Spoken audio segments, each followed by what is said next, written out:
Hello guys, good morning. This is me again, Leleng, and welcome to my vlog. So for today's video, yan, pa-makeup pa muna ako. Wala lang, mukha kasing haggard. So for today's video is magpipick up ako ng order ngayon sa shop dahil nag-message yung customer na kailangan niya yung helmet.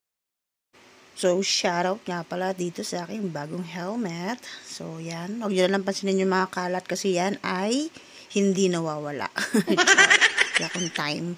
So, for today's video, itong ating gagamiting helmet. So, ito ay KYT Asphalt Striker Gray Pink. Oh, diba? So far, so good. Gandang-ganda ako sa fit ng helmet nito. So, parisan natin ng silver lens. So, now, pupunta na tayo ng shop. So, time is not 4 PM na to. So, rush hour na rin. Kaya, dapat na tayong magmadali.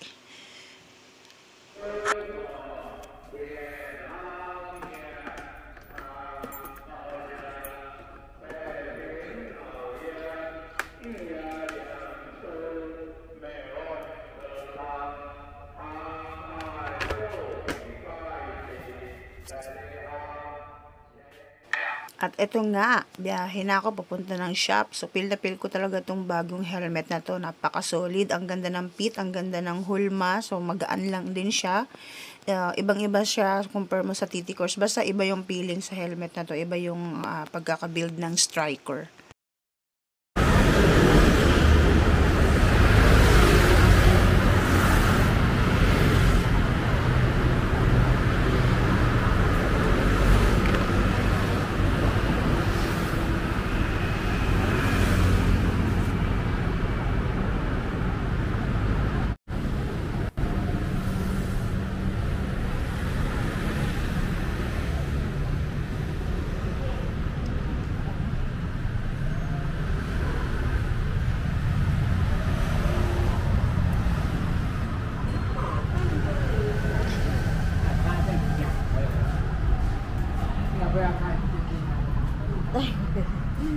Shit.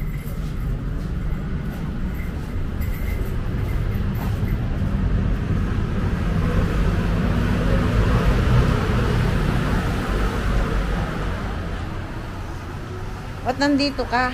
Tapos, hindi yung tatay mo sa kabila. Hi boss, good evening. At ito na nga yung helmet, pinaprepare ko na siya para pipick upin ko na lang siya. So ito, i-double check ko na lang kung tama ba yung size na tinabi. So ito nga pala yung KYT TT Course Store Marble Edition. So yan ang gusto ng customer. So large, yan, available natin. Meron pa tayo nito mga ganitong klase ng design. Then pinalagyan po niya ng smoke black. Dahil prepared the same daw ng kakulay ng kanyang motor. So, yun lang guys. So, yan. Shoutout kay boss. So, ayun. Kailangan na natin siyang iatid. Ginabi na ako. Grabe. Alam mo, today is napaka-traffic. Napaka-traffic ngayon. Sabi, sobrang rush hour talaga. Ito, ready na at isi-ship ko na siya ngayon. Hihatid ko na lang din itong helmet dahil ako ay may pupuntahan pa. So, ang babiyahin ko pa is almost 7 kilometers papunta doon sa customer. So, yun lang guys. Maraming salamat. So, kung may mga order kayo, PM lang po. God bless. Bye!